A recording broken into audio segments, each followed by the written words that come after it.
इस महीने हम अध्ययन कर रहे हैं संबंधों के बारे में, वो भी अलग अलग आयाम में होकर, यानी अलग अलग स्तर पर। इस पूरे महीने हर हफ्ते इस पर हम देखेंगे। मैं आपको महत्व के बारे में बताना चाहता हूँ, विवाह और पारिवारिक जीवन पर। और फिर हम देखेंगे बिजनेस के संबंध और मित्रता, रोमांस और दूसरी बातों के बारे में। निश्चय मैं बता रहा हूँ कि आपको बहुत मजा आएगा। इसका अध्ययन करना ही मजेदार है, एक साथ पढ़ना ये तो सच में बहुत ही मजेदार होने वाला है। जब भी आपको लगता है ये किसी और के लिए है तो बस लिख लीजिए, याद कीजिए ये आपके लिए है।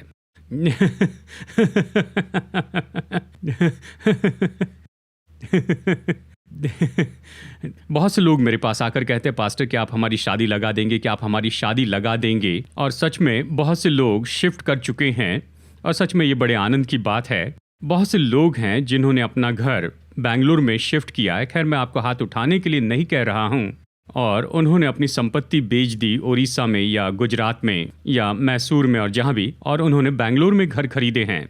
और खास करके चेन्नई से, कुछ लोग चेन्नई से, खास करके वो तो बेथल एजी चर्च के भागी होना चाहते थे। और जब मैं इसे सुनता हूँ, इससे मेरे दिल में बड़ी खुशी होती है।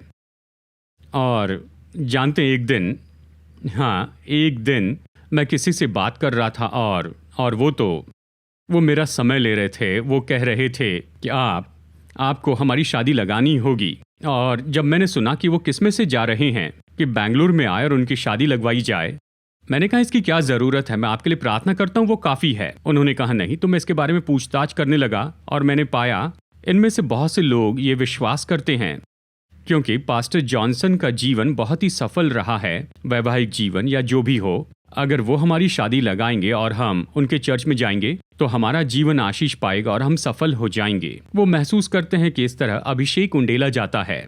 मैं सच बताऊं कि जब मैं शादी लगाता हूं और अगर वो सफल हो जाती तो निश्चय मैं इसका इश्तिहार देता। जानते हैं मैं, और देखिए अगर ऐसा अभिषेक है तो प्रभु का धन्यवाद करता हूं। और मैं सोचता हूं कि विवाह सफल होता है ये उस पास्टर के कारण नहीं जिसने शादी लगाई थी। अवश्य इसमें आशीष होती है। अगर कोई धन्य व्यक्ति शादी लगा कर देता है तो ये अलग ही बात है। मैं सोचता हूँ कि विवाह तो निश्चय सफल होते हैं। ये इस पर आधारित नहीं कि आप किस चर्च में जाते हैं, पर ये इस बात पर भी आधारित है कि अपने विवाह को कैसे संभालते हैं। मैं सोचता हूँ ये सबसे महत्वपूर्ण है। आप अपने संबंधों को कैसे संभालते हैं ये महत्वपूर्ण है, क्योंकि एक बात हमें समझना होगा कि जब तक कि हम अपने जीवन के संबंधों का आदर नहीं करते, हम उन आशीषों की भरपूरी का आनंद नहीं ले सकते जो परमेश्वर देना चाहते हैं।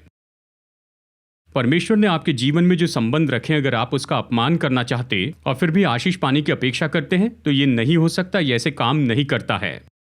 अगर हम परमेश्वर की आशीष का अनुभव करना चाहते हैं तो हमें सीखना होगा कि हम उन संबंधों का आदर करें जो प्रभु ने हमारे जीवन में रखे हैं। क्योंकि जब सच में आप इसे देखते हैं, मुझे पता नहीं क्या एलिया को पक्षी देखना पसंद था या ऐसा व्यक्ति जो पक्षियों से प्रेम करता था, पर उसे पक्षियों का आदर करना सीखना पड़ा। मैं जानता हूँ बच्चे ऐसे हैं जो बचपन से चिड़ियाओं को पालते हैं या फिर उनसे खेलते हैं। मैं नहीं सोचता कि एलिया पक्षियों की रक्षा करने वाला था, पर पक्षियों का आदर करना उसे सीखना पड़ा क्योंकि जीवित रहने का एक ही कारण था, परमेश्वर ने उनके द्वारा रोटी लाई। हाँ, मैं नहीं सोचता कि बिलाम को गधे पसंद थे और उसके पास गधों का फार्म था, पर उसे गधों का आदर करना सीखना पड़ा क्योंकि वो परमेश्वर की नहीं सुन रहा था, इसलिए गधी ने उससे बातें की। देखिए कई बार हम दूर करते हैं उन संबंधों को जिसे परमेश्वर ने हमारे जीवन में बोलने के लिए रखे हैं, और हमें सावधान रहना होगा कि हम उन संबंधों का आदर करें जो परमेश्वर हमारे जीवन में लाना चाहते हैं। आप कभी उनके बुत मत बनाइए। एलिया ने कौवों की कोई तस्वीर नहीं बनाई और कौवों से बातें करना शुरू कर दिया, नहीं। परमेश्वर पर आधारित रहें, पर संबंधों का आदर करते जाएं। परमेश्वर को खोजें लेकिन आदर करें उन संपर्कों का जो प्रभु ने जीवन में रखे हैं। आप अनादर नहीं कर सकते हैं परमेश्वर ने आपके जीवन में रखे संबंधों का, और अपेक्षा नहीं कर सकते कि परमेश्वर की आशीष आप में बहेगी। नहीं, आप अपनी कलीसिया को थामे नहीं रह सकते किसी कम आदर में और लोकल चर्च के साथ विश्वास योग्य न रहें और अपेक्षा करें कि आप आशीष पाएं कि प्रभु ने कलीसिया के लिए जो आशीष रखी मेरे जीवन में बहेगी। ये इस तरह से काम नहीं करता। इसलिए देखिए, बाइबल इस बात की आज्ञा देती है कि अपने पास्टर का आदर करें, अपने बाइबल टीचर का आदर करें, उन्हें दुगना आदर दे। ये कहता है दुगना आदर दे, जो भी आदर है उसको 2 गुना कर दे। दुगना आदर क्यों? ताकि तुम्हारा जीवन आशीष पाए। इसलिए आदर का जो सिद्धांत है ये तो बहुत बहुत महत्वपूर्ण है। एक दिन मैं एक घर में गया और वहाँ पर जाने के पहले मैंने बताया था मैं आ रहा हूँ, बहुत साल पहले, 20 साल पहले। उन्होंने कहा पास्टर जी अभी मत आइए, 1 महीने के बाद आइए। मैंने कहा ठीक है, आप मुझे बार बार बुला रहे थे इसलिए मैंने कहा कि मैं आ रहा हूँ। उन्होंने कहा हाँ हम चाहते हैं कि आप आए लेकिन 1 महीने के बाद आइए। मैंने कहा ठीक है। फिर 1 महीने के बाद मैं गया। फिर उन्होंने बताया आप जानते हैं हमने क्यों 1 महीना रुकने के लिए कहा? आपके आने के पहले हम घर को पेंट करना चाहते थे। मैंने पूछा क्या मैं आपको दूल्हे जैसे दिखता हूँ? उन्होंने कहा नहीं, आप हमारे पास्टर हैं, जब आप आते हैं तो हम आपका आदर करना चाहते हैं। हमारे पास पैसा नहीं था कि घर को पेंट कराएं, तो हम पैसों की राह देखते रहे और फिर घर को पेंट करवाया। कई बार मैं सोचता हूं कि अपने पास्टर का आदर करें, ऐसे परमेश्वर ने कहा उसका ये अर्थ नहीं था। परमेश्वर का ये अर्थ नहीं कि उनके आने के पहले अपने घर को पेंट करें, और आपको उस सीमा पार भी नहीं जाना चाहिए। पर मैं सोचता हूं परमेश्वर का ये अर्थ था, परमेश्वर आपके जीवन में जो कहते हैं उसका मूल्य करना आप जान ले, उस वचन के द्वारा जो परमेश्वर अपने दास के द्वारा लाते हैं। मैं सोचता हूं परमेश्वर का यही तो अर्थ है। और मैं सोचता हूं परमेश्वर का ये अर्थ है, ये नहीं कि उनके प्रचार पर ताली बजाए और बाहर जाकर उनके पीठ पीछे बोले। मैं सोचता हूं उसका ये भी अर्थ था। मैं जानता हूं कुछ लोग कह रहे होंगे, मुझे पता है वो मेरे बारे में नहीं कह रहे हैं। तो परमेश्वर यही चाहते हैं कि हम अपने संबंधों का आदर करते जाएं, कि परमेश्वर ने आशीष के लिए जो स्रोत रखे हैं उनका हम आदर करते जाएं। देखिए एक बड़ी बड़ी बड़ी बात यह है, चलिए सवाल पूछता हूं, कितने लोग, हाँ 2 सवाल पूछता हूं, कितने लोग मोबाइल फोन का उपयोग करते हैं? क्या आप अपना हाथ उठा सकते हैं? ठीक है, जिन्होंने हाथ नहीं उठाए, क्या आप जानते हैं कि झूठे परमेश्वर के राज्य में नहीं जाएंगे? ठीक है, इस बात को छोड़ दीजिए। ठीक है, अब दूसरा सवाल। कुछ लोग झूठ बोलते हैं क्योंकि सच बताने के लिए आलस्य आता है। कुछ भी हो, आप में से कितने लोग हैं जिनके पास मोबाइल फोन है? दूसरा सवाल, तो अपने हाथ उठाइए अगर आपके मोबाइल पर सोशल मीडिया है तो ये संदेश सभी लोगों के लिए है, क्योंकि ज्यादातर सोशल मीडिया जायंट, और यही तो बड़ी चुनौती है, यानी ये टेक्नोलॉजी तो बनाई गई है ऐसे लोगों के द्वारा जो कि संबंधों में असफल रहे हैं, और वो तो अपने वैवाहिक जीवन को परमेश्वर के वचन के मसीही ईमानदारी में संभाल कर नहीं रख पाए, या उनकी परवरिश टूटे हुए परिवार में हुई। और इसलिए ऐसे ज़्यादातर लोग, ये सोशल मीडिया वाले जो हमारे जीवन के आसपास में होती है, ये ऐसे लोगों के द्वारा बनाई गई जिनके मूल्य का सिस्टम तो बिल्कुल अलग है, जीवन के लिए उनका रवैया बिल्कुल अलग है उससे जो हम मानते हैं कि परमेश्वर के द्वारा नियुक्त जीवन में है। उनका लक्ष्य तो बहुत ही सरल था। जब उन्होंने ये सब डिज़ाइन किया, उनका बस एक ही मकसद था कि आपका समय ले ले, आपके ध्यान को आकर्षित करे ज़्यादा से ज़्यादा समय के लिए, ताकि इससे उनको पैसा मिल सके। अगर आपने मुझे सुना तो आपने सच्चाई सुनी है। देखिए इस सिस्टम में वो इसी तरह से काम करते हैं। उनके सुझाव, उनके एडवर्टाइजमेंट पॉलिसीज, वो तो कंटेंट कंट्रोल होती हैं। वो यूसेज के कारण अपेक्षा करते हैं। ये जो सिस्टम्स हैं ये एक तंदुरुस्त पारिवारिक जीवन के लिए बहुत ही नुकसानदेह हैं, क्योंकि वो तो इसलिए डिज़ाइन नहीं किए हैं, वो इसलिए डिज़ाइन नहीं किए गए हैं कि वे सेहतमंद संबंधों को बनाते जाएं, पर वो बनाए गए हैं कि और ज़्यादा पैसा कमाएं, बस लोगों का और ज़्यादा ध्यान और गौर आकर्षित करके। और सामान्य रूप में ये होता है जीवन के नकारात्मक अनुभवों के द्वारा। और इसलिए अगर आप अतिरिक्त परिश्रम नहीं करते हैं, आप तो निश्चय ही बहाव के साथ में बहेंगे, इसके बजाय कि तैरकर बेहतर मंजिल पर जाएं, जो अक्सर बहाव के विरुद्ध में होता है। लेकिन क्या आप जानते हैं कि आप कैसे फ़र्क बता सकते हैं मरी हुई मछली और जिंदा मछली में? आप उस नदी में देखिए, आप जानेंगे कि वो मछली तो मर गई है क्योंकि वो तैर रही है, लेकिन वो तो पानी के बहाव में बहती जा रही है। लेकिन अगर आप जिंदा मछली को देखेंगे, जानते हैं वो तो उस नदी के बहाव के विरुद्ध में तैरकर जाने से बिल्कुल नहीं डरती है। परमेश्वर चाहते हैं कि हम उसके लिए जीवित रहें, मरे हुए नहीं। तो कई बार आपको बहाव के विरुद्ध में तैरना पड़ता है। इन सिस्टम्स का उपयोग कीजिए, परमेश्वर ने आपको जो दिया है उसकी रक्षा करते हुए। आप इन बातों को आपके आंखों पर नियंत्रण करने न दें, लेकिन अनुमति दे आपके मन को, आपके मसीह विवेक को, आपके मसीह के स्वभाव को कि वहाँ पर आने वाले कंटेंट के ऊपर नियंत्रण करें, क्योंकि परमेश्वर की उपस्थिति का हमारे जीवन में आदर किया जाना चाहिए। और संबंध ही तो ये विषय है, हम इसी के बारे में कह रहे हैं। जब आप उस पहले परिवार को देखते हैं, आदम और हव्वा को, उनकी पारिवारिक प्रार्थना नहीं थी। आपने ये वाक्य सुना होगा, जो परिवार साथ प्रार्थना करता है वो एक साथ मिलकर रहता है। आदम और हव्वा की फैमिली प्रेयर नहीं थी, कम से कम बाइबल में तो नहीं बताया। शायद एक साथ प्रार्थना की होगी, लेकिन ये बाइबल में नहीं है। उनकी प्रतिदिन की प्रार्थना नहीं थी, घुटने टेक कर प्रार्थना नहीं करते थे कि प्रभु को खोजे, ऐसा कुछ लिखा नहीं है। उनका बस एक सरल अनुशासन था कि हर एक दिन वे परमेश्वर के साथ चलते थे और परमेश्वर से बातें करते थे। आइए पढ़ते हैं उत्पत्ति अध्याय 3 वचन नंबर 8। तब यहोवा परमेश्वर जो दिन के ठंडे समय वाटिका में फिरता था, उसका शब्द उनको सुनाई दिया। तब आदम और उसकी पत्नी वाटिका के वृक्षों के बीच यहोवा परमेश्वर से छिप गए। वाटिका के वृक्षों के बीच में उन्हें क्यों छिपना पड़ा? क्योंकि पाप किया था। अब हर दिन परमेश्वर वहां आते थे, दिन के ठंडे समय। देखिए, हो सकता है कि ये तो सुबह का समय था, गर्मी के पहले, या फिर शाम का समय हो सकता है। अनुमान लगाते हैं कि शाम का समय था। हर एक दिन परमेश्वर आते थे। शायद ये तो बिल्कुल अलग बात थी। पुराने नियम से मसीह यीशु का ये एक और प्रकाशन होगा।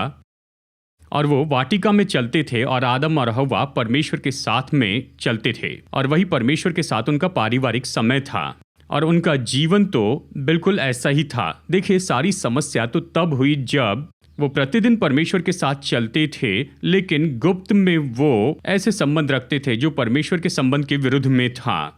और वहीं पर तो विनाश आने लग गया, और परमेश्वर का आनंद उठाने का ये पूरा जो विचार था वो घट कर हो गया कि घुटने टेक कर बस परिवार में प्रार्थना करते जाएं। और ये तो बहुत ही ज्यादा ऐसे दुखद अनुभव हो गया उस बहुत ही महिमामय संबंध जो कि परिवार का परमेश्वर के साथ में अपेक्षा की जाती थी। खैर, ठीक है, कम से कम पारिवारिक प्रार्थना तो आप करते जाएं, क्योंकि परमेश्वर के साथ चलना खास करके बैंगलोर की सड़कों पर यह बहुत मुश्किल हो गया है। और परमेश्वर भी शारीरिक रूप में इस तरह से नहीं चल रहे हैं अदन की वाटिका के जैसे, लेकिन यही तो दृष्टिकोण है। परमेश्वर ने परिवार के साथ चलना शुरू किया। जानते हैं, जब इसे देखते हैं, यहाँ पर बात तो ये है कि परमेश्वर आदम के साथ अकेले नहीं चले, परमेश्वर हवा के साथ अकेले नहीं चले, परमेश्वर उन दोनों के साथ में चले जब वो दोनों एक साथ में थे। यही महत्वपूर्ण बात है। आमीन। अगर आप विवाहित हैं तो मैं आपसे कहूँ, मेरे भाई मेरी बहन, हमें एक दूसरे के साथ शांति में रहना सीखना होगा। आमीन नहीं कहा तो भी ठीक है, लेकिन इसे अपने जीवन में ले लीजिए।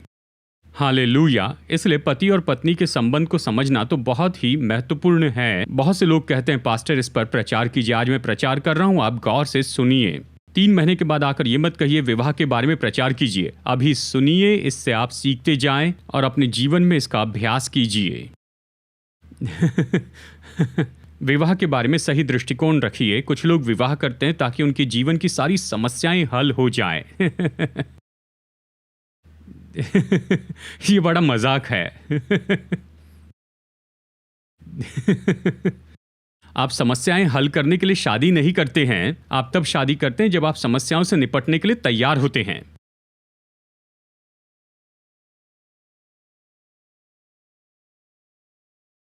और मैं सकारात्मक रूप में ये कह रहा हूं। जानते हैं, एक छोटे लड़के ने प्रीस्ट से पूछा कि प्रीस्ट, आप शादी के पहले क्यों दूल्हा और दुल्हन को हाथ पकड़ने के लिए कहते हैं कि वो इस तरह से वादा करें? प्रीस्ट ने कहा, तुमने बॉक्सिंग मैच देखा होगा। और उस लड़के ने कहा, जी हाँ। और फिर प्रीस्ट ने कहा, रेफरी दोनों बॉक्सर को एक साथ हाथ मिलाने के लिए लेकर आते हैं। इसका मतलब अभी मैच शुरू होने वाला है। ये बिल्कुल सच है उन लोगों के बारे में, हमारे बारे में नहीं। यहाँ पर वो हाथ थामते इसलिए नहीं कि बॉक्सिंग मैच शुरू होने वाला है। अवश्य ये तो एक मजाक है हमारे लिए, दूसरों के लिए ये वास्तविकता है। हमारे लिए मजाक है, लेकिन सच में विवाह का दृष्टिकोण क्या होता है? विवाह तो सच में हमारे जीवन के हर एक दृष्टिकोण को बांटते चले जाने के बारे में है। दूसरे एक मनुष्य के साथ में अपने बारे में सब कुछ प्रकट करना है और एक साथ में रहना है, अच्छे और बुरे में और ऊंचे और नीचे में। विवाह यही तो है। विवाह इसी बारे में है कि दो लोग जिन्हें परमेश्वर एक साथ लाते हैं कि एक हो जाए, जहाँ पर दो लोग अपनी पहचान का उपयोग करते हैं। वो अपनी पहचान खोते नहीं हैं, पर वो अपनी पहचान का उपयोग करते हैं कि विवाह की बड़ी पहचान को निर्माण करते जाएं। वो अपनी शक्ति का उपयोग करते हैं कि बेहतर तस्वीर को बना सके। इसे विवाह कहते हैं। और विवाह की जो प्रक्रिया है, जैसे किसी ने सही तरीके से कहा, शादी तो एक दिन में हो जाती है, पर वैवाहिक जीवन पूरे जीवन भर चलता है। शादी की बिरयानी तो रात तक खत्म हो जाती है, लेकिन वैवाहिक जीवन जीवन भर चलता है। एक साथ बढ़ने की जो क्रिया है, ये अपने आप नहीं होता है, ये जानबूझकर करना पड़ता है। नहीं तो फिर इसके बजाय कि ये संबंध इस तरह से और ज़्यादा, ये संबंध तो बिल्कुल स्वतंत्र हो सकता है जहाँ पर लोग अलग होते हैं, इसके बजाय कि वो उन्नति के लिए एक दूसरे पर आधारित हो कि एक साथ मिलकर बढ़ते जाए। और विवाह तो केवल इसी के लिए बना है। तो सही दृष्टिकोण रखना, ये तो विवाह के जीवन के बारे में बहुत ही महत्वपूर्ण है। ऐसा नहीं कि आप वैवाहिक जीवन रखें, एक गुप्त जीवन रखें, वो तो एक ढोंग होगा, ये ज़्यादा समय नहीं रह सकता। ये तो अपने ही जीवन का मजाक उड़ाने जैसे है। जब आप शादी करते हैं तो शादी कीजिए क्योंकि अभी आप तैयार हैं कि आप पूरी तरह से खुला जीवन जिए। जिस व्यक्ति के साथ आप जीने वाले हैं उसके साथ, और उससे कुछ भी छिपाने की बात नहीं है। तभी आप शादी के लिए तैयार होते हैं। और बातचीत, देखिए, ये बहुत ही, यानी बात करना, सुनना, ये विवाह में बहुत ही महत्वपूर्ण होता है। चलिए वचन पढ़ते हैं। मत्ती अध्याय 18 वचन 19। फिर मैं तुमसे कहता हूँ, यदि तुम में से, मैं आपको बताऊं, जब भी मैं वचन पढ़ता हूँ कि परमेश्वर विवाहित लोगों के बारे में कह रहा है, अवश्य ही केवल विवाहित लोगों से ही बात नहीं कर रहे थे, पर यह वचन उसमें बहुत ही प्रभावित रूप में काम करता है विवाहित लोगों में। चलिए पढ़ते हैं। फिर मैं तुमसे कहता हूँ, मतलब पहले भी बताया, फिर मैं तुमसे कहता हूँ, यदि तुम में से दो जन पृथ्वी पर एक मन के हो, मतलब पूरी तरह से एकता में हो और सिम्फनी में हो। देखिए, संगीत की भाषा, यीशु संगीत की भाषा में कह रहे हैं, एक मन के हो, एक चित्त के हो जाए, किसी भी बात के लिए, कोई भी बात चाहे जिसे वे मांगे तो वो उनके लिए हो जाएगी और ये उनके लिए पूरी हो जाएगी। मैं सोचता हूं परमेश्वर विवाह के बारे में कह रहे हैं। पहले तो एकता है। जब शुरू करते, देखिए, ऐसे भी समय था जब परिवार प्रार्थना करने के लिए आते तो मैं पूछता हूं कि क्या आप दोनों सहमत हैं। कई बार वे नहीं कहते हैं। घर खरीदने के बारे में, गाड़ी खरीदने के बारे में, बच्चों के बारे में हम प्रार्थना कर रहे हैं कि हमें बच्चे हो। भाई कहते हैं परिवार को हम बढ़ाना चाहते हैं लेकिन कुछ मुश्किल हो रही है, क्या आप प्रार्थना करेंगे? हाँ, मैं प्रार्थना करूंगा। बहन, क्या आप तैयार हैं? पत्नी से पूछता हूं, तैयार हैं कि माता पिता हो? तो कई बार वो कहते हैं नहीं, अभी नहीं। और पति भी हैरान हो जाता है, मुझे पता नहीं था, पर यह सच है। कई बार इसका उल्टा होता है, या वो घर खरीदना चाहते हैं। बहन, क्या आप घर खरीदना चाहते हैं? हाँ पास्टर, कहाँ पर? ऐसी जगह पर जो कि कलीसिया के पास में हो, इस तरह कहते हैं। ठीक है, प्रार्थना करेंगे। भाई से पूछता हूं कि आपको घर खरीदना है? हाँ पास्टर, कहाँ पर? मैं अपने शहर में खरीदने के बारे में सोच रहा था। देखिए, यीशु ने कहा जब तक कि तुम एक मन के ना हो। यीशु की समस्या यह है कि वो होठों को नहीं पढ़ते हैं, दिल को पढ़ते हैं।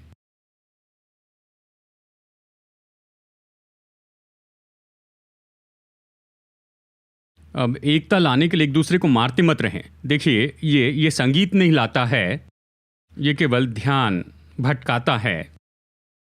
रॉक म्यूजिक जैसे डिस्टॉर्शन यूनिट्स।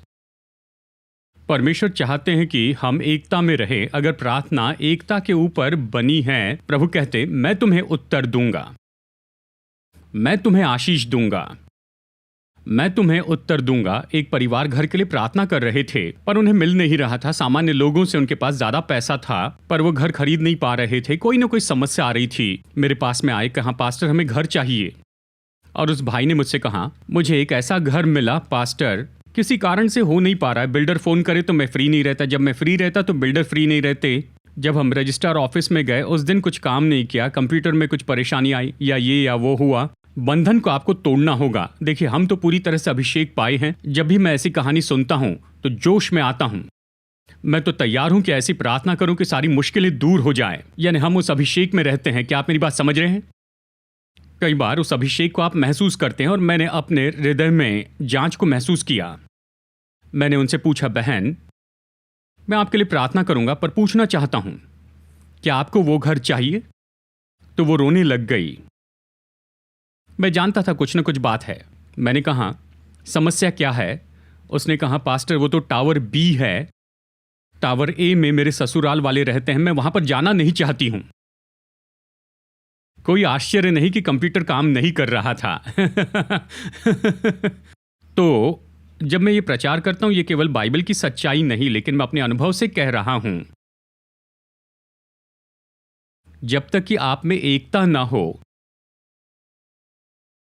प्रभु आपको आशीष दे भाई।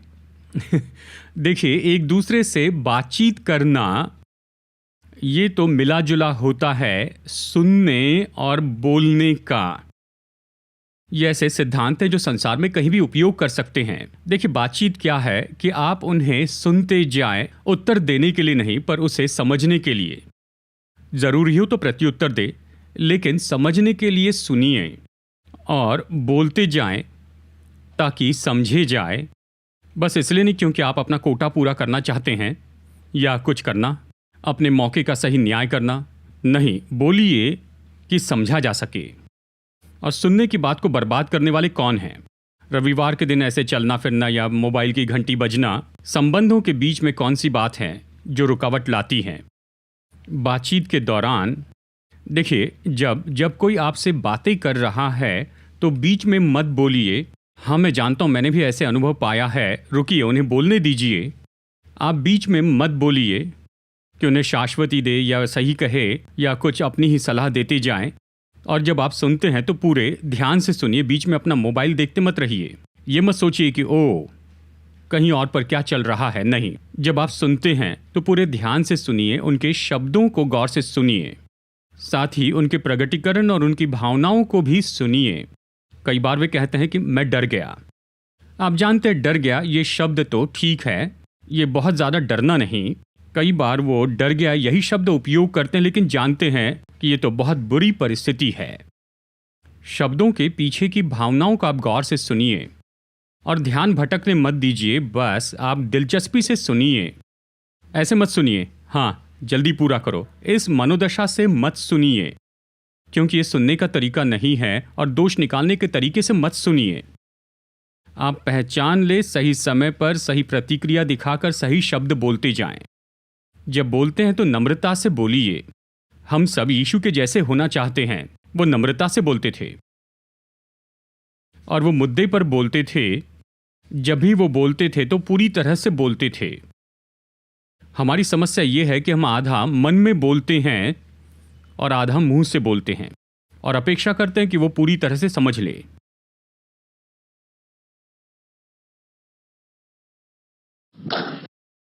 कैसे कोई सीख पा रहा है? ठीक है, मैं खुश हूं। जब इसका अध्ययन कर रहा था, इसने मेरी मदद की। हम सब मनुष्य हैं और हमें इन पाठों को बार बार खोजते जाना है। इन पाठों को बार बार सीखना है, क्योंकि ये तो महत्वपूर्ण है। तो बातचीत करना ये केवल सुनने के बारे में नहीं, पर ये बोलने के बारे में है। ये केवल बोलने के बारे में नहीं, पर सुनने के बारे में भी है। तीसरी बात, और ये भी खास करके पारिवारिक जीवन में, और ये बात है विभाजन से निपटना। विभाजन, डिवाइड। हमने मैथ्स पढ़ा है ना? डिवाइड क्या है? डिवाइड का मतलब एक को लेकर दो बनाना। ये डिवाइड करना है। डिवाइड मतलब एक को लेकर और उसे टुकड़ों में बांटना है।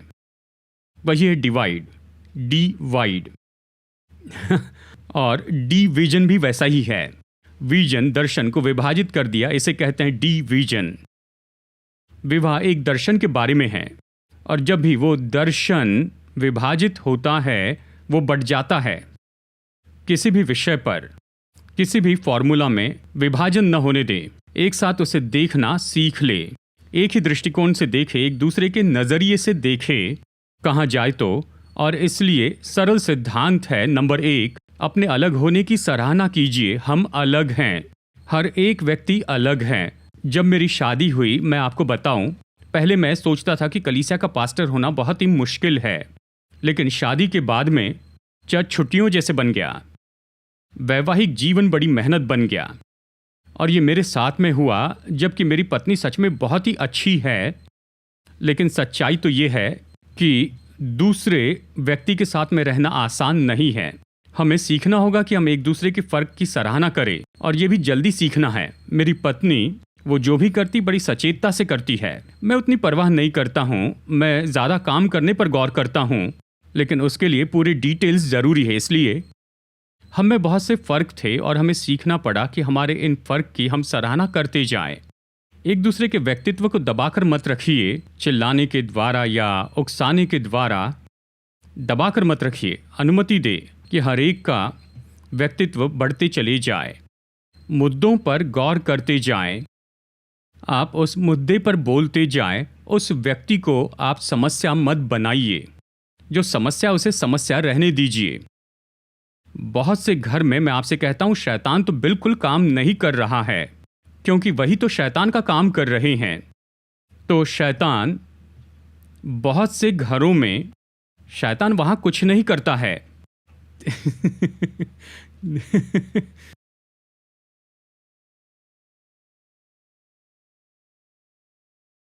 समस्या को उस व्यक्ति से अलग कीजिए। मैंने देखा कई बार जब माता पिता आपस में लड़ते रहते हैं, फिर भी बच्चों से बड़ी कोमलता से बात करते हैं, लड़ते हुए भी। हर परिवार में, लेकिन मैंने देखा है कुछ घरों में अचानक बच्चे आ जाए तो, हाँ बेटा तुम्हें क्या चाहिए? अपने जीवन साथी से ऐसी बातें क्यों नहीं करते? कर सकते हैं, ये संभव है। ये केवल रवैया बदलने की बात है। और ये तो महत्वपूर्ण है। जिस दिन आपकी शादी हो जाती है, तब से जब तक कि आप मर न जाए, जीवन साथी के लिए प्रभु का धन्यवाद दें। मैं रुकता हूं, केवल शादीशुदा लोग ताली बजाएं। मैं रुका हुआ हूं। कोई कह रहा होगा ये तो मजाक है, अगर एक दूसरे के लिए ताली नहीं बजाएंगे तो थप्पड़ मारते रहेंगे। एक दूसरे के लिए ताली बजाएं, एक दूसरे को थप्पड़ न मारें। अपने विवाह के लिए धन्यवादी हो। ईमानदारी से प्रभु को धन्यवाद दे। शायद कुछ लोगों को डायरी लिखनी पड़ेगी, मेरे जीवन साथी के अच्छे काम। लिखना शुरू कीजिए। हर एक दिन कुछ अच्छी बात लिखें जो हुई हो। कुछ भी नहीं होता है। यहां तक कि टूटी हुई घड़ी दिन में 2 बार आपको सही समय बताती है।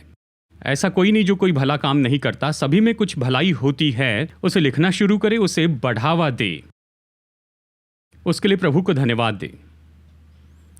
आभारी हो जाए, सच में आप धन्यवाद देते जाएं। जब भी परिवार में कोई समस्या होती है, कोई अच्छा जूस खरीद कर लाइए। गिफ्ट बहुत ही महंगे हो ऐसे ज़रूरी नहीं होता है। ज़रूरी नहीं कि हीरे की अंगूठी लाए और चुकाने के लिए बैंक लूटे, नहीं। देखिए आप तो आप तो सरल सा काम कर सकते हैं। अपने परिवार में समय बिताएं।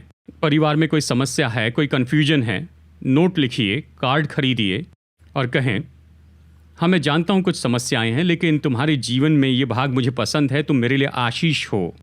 एक दूसरे के प्रति धन्यवाद देने के लिए समय निकालें। मैं जानता हूँ कुछ लोग तो बस मैं जल्दी से ख़त्म कर दूँ, ताकि आप बस जाकर जीवन साथी को गले लगा दें और कहें, आज मैंने कुछ सीखा है, रुकिए मुझे और भी बहुत कुछ बताना है। मैं जानता हूं अगले कुछ साल तक इसे फिर प्रचार नहीं करूंगा।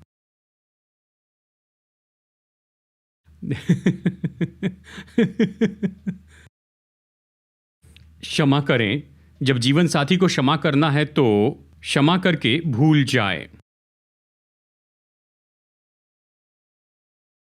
दूसरों ने आमीन नहीं कहा। जब जीवन साथी को क्षमा करने की बात आती है तो क्षमा करे और भूल जाए।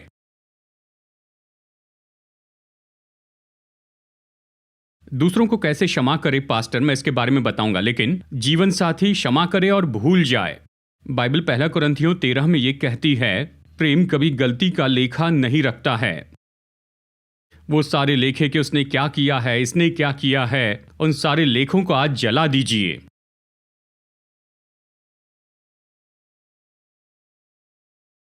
देखिए, कई बार ऐसे मुद्दे होते हैं जो कि विश्वास से जुड़े होते हैं, जानते हैं, यानी अलग अलग दृष्टिकोण होते हैं। ये बहुत ही संवेदनशील जगह होती है, तो प्रार्थना कीजिए और प्रभु को खोजें और अपने जीवन शैली से और पवित्र आत्मा के काम के द्वारा आपके जीवन साथी, आपके पार्टनर, आपके बच्चे, आपके माता पिता परमेश्वर के स्पर्श का अनुभव करें।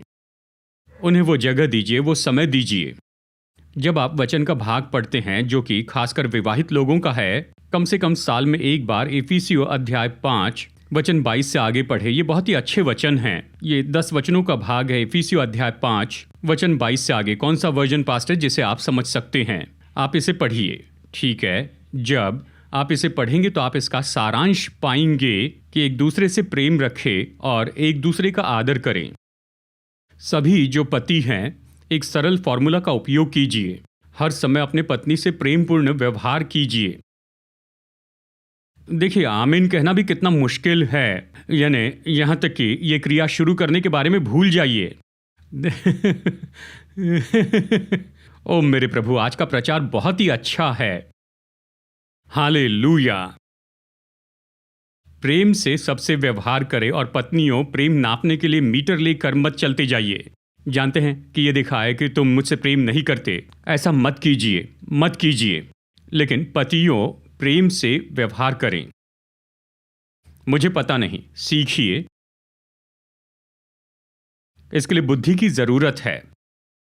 गणित विज्ञान सीखना पता है, व्यवहार सीखिए। आप सीख सकते हैं। जानते हैं, ऑफिस में आप पॉलिटिक्स सीखते हैं, हम क्रिकेट स्टार के नाम सीखते हैं, बैट पकड़ना पता है, किस डिग्री पर मारना है। मैं आपको बताऊं क्या नहीं सीखा है? आप संबंध सीखिए। सीख सकते हैं, ये बस मन में ठानने की बात है। जब आपका पारिवारिक जीवन खुश रहेगा तो सबसे बड़ा तनाव चला जाएगा। आप जीवन में बड़ी शांति से रहेंगे।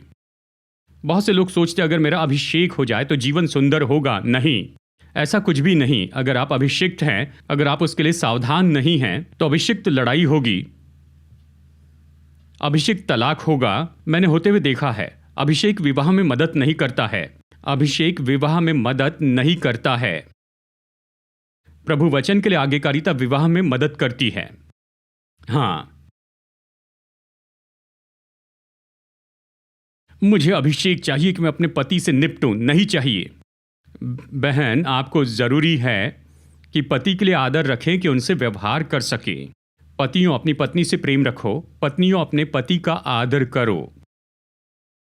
बहन, एक पत्नी के रूप में उनका आदर करें। आप अपने बॉस का आदर करना जानते हैं? Yes sir. सबसे मूर्खता का काम बताएं। Yes sir. तो अपने पति का आदर क्यों नहीं करती? मैं ये नहीं कह रहा कि उनके हर बात के लिए यस सर कहना होगा, लेकिन कम से कम हाँ, आप असहमत हो सकते हैं और आप तो यानी बेहतर योजना बता सकते हैं, लेकिन अपमान के साथ में मत बताइए। उनका मजाक मत उड़ाइए। देखिए, स्त्रियों की सबसे बड़ी गलती ये है कि वो अपने पारिवारिक जीवन का आदर नहीं करती हैं। आप पति का अपमान करने के द्वारा बेहतर स्त्री नहीं बनती हैं। जब आप अपने पति का अनादर करते हैं तो आप मूर्ख स्त्री हैं। जब आप पत्नी को धोखा देते हैं तो आप बुद्धिमान नहीं, आप तो बेवकूफ व्यक्ति हैं। कुत्ते यही तो करते हैं, जानवर यही तो करते हैं। आप अपनी बुद्धि उनके स्तर पर ला रहे हैं। पत्नी से प्रेम रखें, उसके लिए ईमानदार रहें, पति का आदर करें, उनका सम्मान करें। ये बाइबल का फॉर्मूला है। परमेश्वर जिसने विवाह बनाया उसके द्वारा बना है। गूगल परमेश्वर से बेहतर नहीं जानता। गूगल ने आपके विवाह को नहीं बनाया, परमेश्वर ने बनाया है। अच्छा, वैवाहिक जीवन रखें। ठीक है, संदेश खत्म करना होगा। तनाव से निपटना, क्योंकि हर एक वैवाहिक जीवन तनाव से जाता है। जिनकी शादी नहीं वो भी तनाव से जाते हैं, तो वैवाहिक जीवन तनाव और ज्यादा बढ़ाता है। देखिए, कई बार तनाव आता है भाइयों से या ससुराल से। इसलिए इन लॉज कहते हैं, वो तो कानूनी बातें लाते हैं जब आप उन्हें क्षमा करते हैं, अर्थपूर्ण रीति से क्षमा करें। पहला है क्षमा करे और भूल जाए, दूसरा है क्षमा करते समय सोचते जाए। कई बार बुद्धि इस्तेमाल करनी पड़ती है, क्योंकि आप इस तरह से क्षमा करें कि वो इसे न दोहराएं। आप खुद को ऐसी जगह पर मत रखें कि बार बार चोट खाएं। अपने जीवन साथी को ऐसी दशा में न रखें जहां वो बार बार चोट खाते रहें। हमारे अपने जो बचपन के अनुभव हैं वो तो कई बार हमारे वैवाहिक जीवन के ऊपर प्रभाव डालते हैं, क्योंकि बचपन के अनुभव में हमने अपने माता पिता को देखा और हमने दूसरे परिवारों को देखा, और यह हम पर प्रभाव डालता है कि कैसे हम अपने जीवन साथी की अपेक्षाओं का अर्थ लगाते जाएं। तो फिर से सीखिए विवाह को वचन के दृष्टिकोण से, ताकि आप अपने वैवाहिक जीवन में ईमानदार और बहुत ही सफल हो जाए। बहुत से लोग विवाह में बहुत ईमानदार हैं, लेकिन पूरी तरह से गलत हैं। केवल सटीकता ही काफ़ी नहीं है, लेकिन आपको सही तरह से सटीक होना है। सटीकता बहुत ही महत्वपूर्ण है, ये ईमानदारी का भाग है। मेरी पत्नी के खाना पकाने जैसे है। जब हमारी शादी हुई तो इसने खाना पकाना शुरू किया, तो शुरू के दिनों में ये इतनी ईमानदारी से पकाती थी लेकिन वो तो बस उतना ही था, केवल ईमानदारी थी। लेकिन बाद में ईमानदारी और साथ में सुंदरता भी थी। इतना सुंदर कि मैं अपने वजन पर नियंत्रण नहीं कर पाया कई बार मेरे बच्चे कहते हैं कोई होटल मेरी माँ के जैसे खाना नहीं पका सकता है। ये बात बिल्कुल सच है, ये सच है। पर यह ऐसे शुरू नहीं हुआ था। केवल ईमानदार होना ही काफ़ी नहीं है, हमें परिश्रम करते जाना है कि बेहतर होते जाए। मैं ईमानदार हूं, क्या आप समझ नहीं सकते हैं?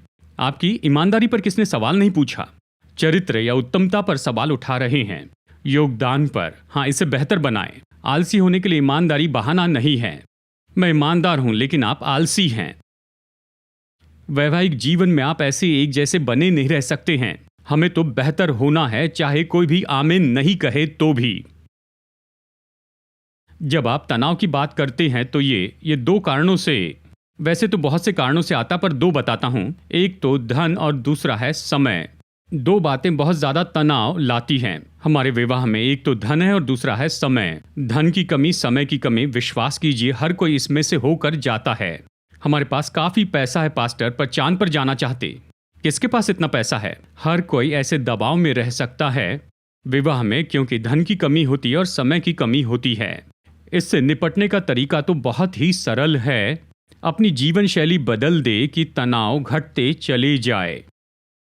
अपनी जीवन शैली को बदल दे ताकि हम समय का सबसे ज्यादा उपयोग कर सके, एक साथ बिताए, और जितना भी समय बिताते हैं उसको सबसे उत्तम उपयोग करें। हमारे आर्थिक क्षेत्रों के बारे में भी। हमारे बचपन में जब हम छोटे थे, मैं जानता हूँ आप इसके साथ में ही पले बढ़े हैं, एक ही बार मेरे माता पिता मुझे छुट्टी पर लेकर गए, कम से कम मेरी 12वीं तक, शायद ज्यादा समय तक। एक ही तरीके से हमारी छुट्टियां मिलती थी कि हम दादा दादी से मिलने के लिए अपने गांव जाते थे। हम कभी भी छुट्टियों पर यहाँ वहाँ नहीं जाते थे, कभी नहीं गए। हमारी परवरिश बहुत ही सुंदर तरीके से हुई, क्योंकि हमारे माता पिता, हालांकि उन्होंने पैसा नहीं खर्च किया कि हमें होटल में लेकर जाए या छुट्टियों पर जाए, उन्होंने अपना समय हमारे साथ बिताया और हमें मूल्यवान बातें दिखाई। विवाह इस पर नहीं बना होता है कि आप कहाँ पर गए थे और किस पहाड़ पर आप चढ़े थे। ओ, हमने स्नोफॉल देखा, क्या एक दूसरे को देखा?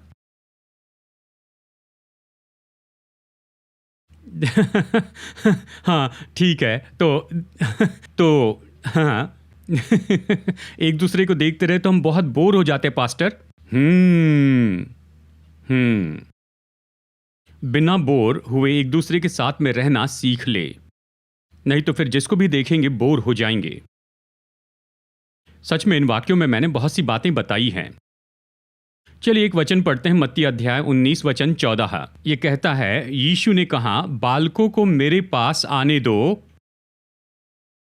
हम सब जो माता पिता हैं, इस वचन को बहुत ही गंभीरता से लीजिए। बच्चों को कार्टून या फिर पड़ोस के पार्क में जाने के लिए समर्पित मत कीजिए। उन्हें मसीह के पास आने से मत रोकिए, क्योंकि बच्चे के जीवन में पहले 3-4 साल, देखिए बच्चों की परवरिश में ये स्तर होते हैं। पहले 3-4 साल को कहते हैं इमेज मेकिंग, या सारी बातों पर नियंत्रण करना। माता पिता को सारी बातों पर कंट्रोल करना पड़ता है, ये ज़रूरी है, इस तरह वो बढ़ते हैं। और फिर उसके बाद के कुछ साल यानी 5 से 6 साल, कहिए लगभग 7 से 10 साल की उम्र तक, कुछ बच्चे जल्दी से बड़े हो जाते हैं, कुछ धीरे से, ये बदलता है। लेकिन ये ऐसा समय होता है जहां पर आप उनकी निगरानी रखते हैं, लोकल पुलिस के जैसे उनके जीवन में होते हैं, केवल ज़रूरत पूरी नहीं करते पर पोषण करते हैं। लेकिन फिर उसके बाद में ऐसा स्तर आता है 7 या 8 साल का, जब तक कि वो 17, 18 या 20 साल के न हो। उस समूह के लोगों के लिए आप ऐसे व्यक्ति होते हैं कि आप एक शिक्षक होते हैं, आप अधिकार रखते हैं, सीमाएं तय करते हैं और सिद्धांत सिखाते हैं।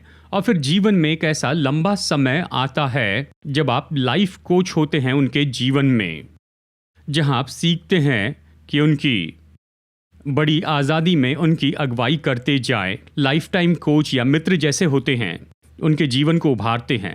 घर में अलग अलग उम्र के बहुत से बच्चे होते हैं, कई बार बहुत ही मुश्किल हो जाता है कि सही हो, लेकिन उसी के साथ में हर एक से अलग अलग हो, उनकी ज़रूरतों के आधार पर। चलिए देखते हैं इफिसियों अध्याय 6 वचन 4। हे बच्चों वालों, यानी माता पिता, अपने बच्चों को रीस न दिलाओ। देखिए, रीस न दिलाओ मतलब उन्हें सताना, चिढ़ाना, परेशान करना, क्रोधित करना। अपने बच्चों को रीस न दिलाओ मतलब उन पर कठोर न हो, उनका हाथ थामो। मैं जानता हूं कुछ बच्चे कहेंगे, देखिए मुझे परेशान मत करना।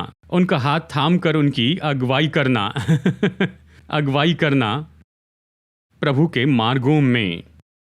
सेहतमंद संबंध सिखाएं। अपने बच्चों को केवल गणित और विज्ञान न सिखाएं, स्कूल में उन्हें वो सिखाते हैं। जब वो घर आए तो उन्हें सेहतमंद रिश्ते सिखाएं, कैसी भावनाओं को संभालें, हमारे मूल्य क्या हैं, हमारे जीवन से हम क्या अपेक्षा करते हैं। उन्हें धन के सिद्धांत सिखाएं कि कैसे परमेश्वर को देते जाएं, कि कैसे धन बचाएं, काम करने के तरीके के नियम सिखाएं। ऐसे पिता न बने जो घर में नहीं रहते हैं, हमेशा ब्रीफकेस लेकर चलने वाले। आपको उनके साथ जो समय बिताना है उसके बजाय आप वस्तुएं और धन मत दीजिए। उन्हें डराइए मत कि हाँ तुम नरक में जाओगे, प्रभु नफरत करते हैं, मैं तुम्हें मारूंगी, पापा आएंगे तो तुम्हें पिटाई पड़ेगी। कोशिश कीजिए, कई बार इसकी जरूरत पड़ती है। आखिरकार ऐसा कीजिए कि प्रेम से आज्ञाकारिता और परंपरा को लेकर आए। सुधार और सराहना का संतुलन बनाए रखें। सुधार और सराहना का संतुलन रखें। जब भी एक बार आप उन्हें सुधारते हैं, 2 बार उनकी सराहना जरूर कीजिए। मेरे बच्चों की क्या सराहना कर सकता हूं? बस कहिए, मेरे बच्चे होने के लिए धन्यवाद, तुम्हें पाकर मैं बहुत खुश हूं। उनकी सराहना के लिए कोई कारण ढूंढिए। भजन संहिता 23 और वचन नहीं, वहां पर जाने के पहले देखते हैं। हाँ, कहने के लिए बहुत कुछ है। हाँ, इफिसियों 6 वचन 1 से 3 आइए पढ़ते हैं। हे बालकों, प्रभु में अपने माता पिता के आज्ञाकारी बने। प्रभु में मतलब अगर वो वचन के बाहर के कोई सिद्धांत बताते हैं तो मत कीजिए। प्रभु में अपने माता पिता के आज्ञाकारी बनो, क्योंकि ये उचित है। उचित है। अपनी माता, आप फर्क देख रहे हैं? देखिए, बाइबल में फर्क बताया, आज्ञा मानने में और आदर करने में, इनमें फर्क है। अपनी माता और पिता का आदर कर, ये पहली आज्ञा है, जिसके साथ प्रतिज्ञा भी है कि तेरा भला हो और तू धरती पर बहुत दिन जीवित रहे। देखिए, बड़ा फर्क होता है आज्ञाकारिता और आदर में। आज्ञा मानना और आदर करना। देखिए, कई बार आज्ञा नहीं मान सकते हैं, लेकिन फिर भी आपको उनका आदर करना है। आप उनका अनादर करने वाले न बने। माता पिता सिद्ध नहीं है, कई बार गलती करते हैं, कई बार नहीं लेकिन बहुत बार गलती करते हैं। अवश्य अपने बच्चों से कम गलतियां करते हैं, क्योंकि बच्चे सीखने की कोशिश करते हैं और ज़्यादा गलतियां करते हैं। माता पिता अनुभव से गए हैं, इसलिए कम गलतियां करते हैं। लेकिन कुछ भी हो, अपने माता पिता का आदर करें और उनका सम्मान करें। पारिवारिक संबंधों के बारे में महत्वपूर्ण बात, मैं आपको कुछ टिप्स दूंगा, फिर संदेश खत्म करेंगे। नंबर 1, समय निकालें, एक साथ मिलकर उन मुद्दों पर चर्चा करें और फिर पारिवारिक प्रार्थना में उसके बारे में प्रार्थना कीजिए। एक साथ प्रार्थना कीजिए, इस परंपरा को बढ़ाइए। अपने परिवार में हंसे, खास करके खाने के समय जब एक साथ बैठते हैं। खाना खाने के लिए बैठते समय शिकायत मत कीजिए, इसने होमवर्क नहीं किया, उसने वो नहीं किया, ऐसे मत बोलिए। उसके लिए अलग समय रखिए। जब आप खाने के लिए बैठते हैं तो हंसिए। हाँ, मुझे कोई जोक पता नहीं, जोक की किताब खरीदिए। देखिए, आप हंस रहे हैं, जोक की किताब खरीदिए। एक जोक पढ़कर हंसी, अगर समझ में भी नहीं आया तो भी आप हंसिए। एक साथ हंसें, एक साथ मिलकर गीत गाइए। जानता हूं पास्टर, मैं गाऊंगा तो पड़ोसी घर खाली करके चले जाएंगे, ठीक है, गीत गाइए, बाइबल पर आधारित गीत, वचन पर चर्चा कीजिए।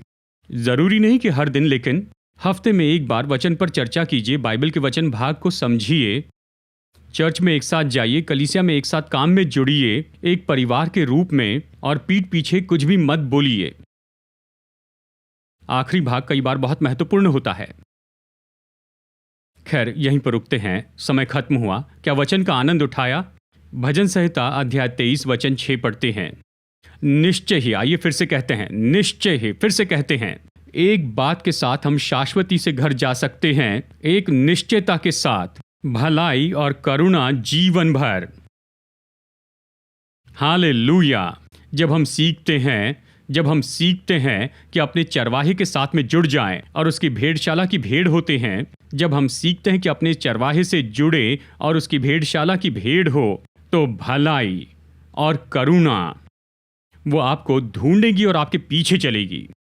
यहां तक कि वो वोडाफोन का कुत्ता, पता नहीं क्या नाम है उसका,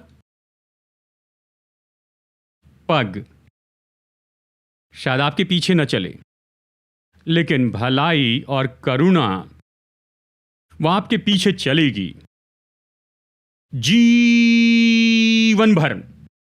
अच्छे दिन, बुरे दिन, बारिश के दिन, धूप के दिन, पेमेंट के दिन, लोन के दिन, आपके जीवन के सभी दिनों में। और आप निश्चय ही कहिए, हां, निश्चय ही मैं, भलाई और करुणा आपके पीछे चलेगी। इसके लिए शर्त दी है। अगला भाग, इसे देखते हैं। उनके लिए जो वास करते हैं। ताली बजाइए जोर से। ठीक है, प्रार्थना करते हैं। मैंने आज बहुत प्रचार किया, आपने परमेश्वर के वचन का आनंद उठाया। अगले रविवार परिवार और मित्रों को लेकर आएं, क्योंकि हम सीख रहे हैं कि जीवन में महत्वपूर्ण संबंधों के साथ में कैसे व्यवहार करें। आज विवाह के बारे में बताया, इसे हम फिर से नहीं देखेंगे, पर हम आगे देखेंगे मित्रता, व्यापार। चलिए प्रार्थना करते हैं। पिता, धन्यवाद देते हैं, धन्यवाद धन्यवाद धन्यवाद धन्यवाद देते हैं प्रभु की बुद्धि के लिए। विवाह के क्षेत्र में, विवाह में परमेश्वर की बुद्धि के लिए आपका धन्यवाद। पारिवारिक जीवन के लिए आपने अपने वचन से बुद्धि दी, इसलिए धन्यवाद। आपकी बुद्धि के लिए धन्यवाद। मदद कीजिए कि आपके पवित्र बाइबल के अनुसार हम चले। मदद कीजिए पिता कि हम आपके वचन के अनुसार जिए, ईमानदारी के साथ और चरित्र के साथ। शायद कुछ घर चुनौतियों से जा रहे हैं जिसके बारे में बयान करना मुश्किल है। प्रार्थना करते हैं कि आप उन पर अनुग्रह कीजिए, उन्हें बुद्धि दीजिए। शायद कुछ लोग जा रहे हैं नाश हुए घर से नई शुरुआत के लिए, इनकी मदद कीजिए, नया जीवन शुरू करें। धन्यवाद देते हैं कि आपके हाथों में हर एक टूटा हुआ पात्र फिर नया बन सकता है। आप हमारे जीवन में कुछ नया बना सकते हैं, इसके लिए धन्यवाद देते हैं प्रभु। धन्यवाद कि आप महान काम कर सकते हैं। कुछ वैवाहिक जीवन में दाखरस तो खत्म हो चुका है और कोई मनुष्य का तरीका नहीं। धन्यवाद देते हैं कि आप महान काम करेंगे और आप शून्य से निकाल कर उन्हें सब कुछ दे देंगे। आप पानी को दाखरस में बदल देंगे। आशीषों के लिए धन्यवाद। प्रार्थना करता हूं जिन घरों में हमें ऐसी आशीषें चाहिए, वहां पर ये आशीषें आ जाए प्रभु यीशु मसीह के नाम में। आपके ईश्वरीय प्रेम के लिए धन्यवाद। यीशु के सामर्थी नाम में प्रार्थना करते हैं और लोग कहें आमीन।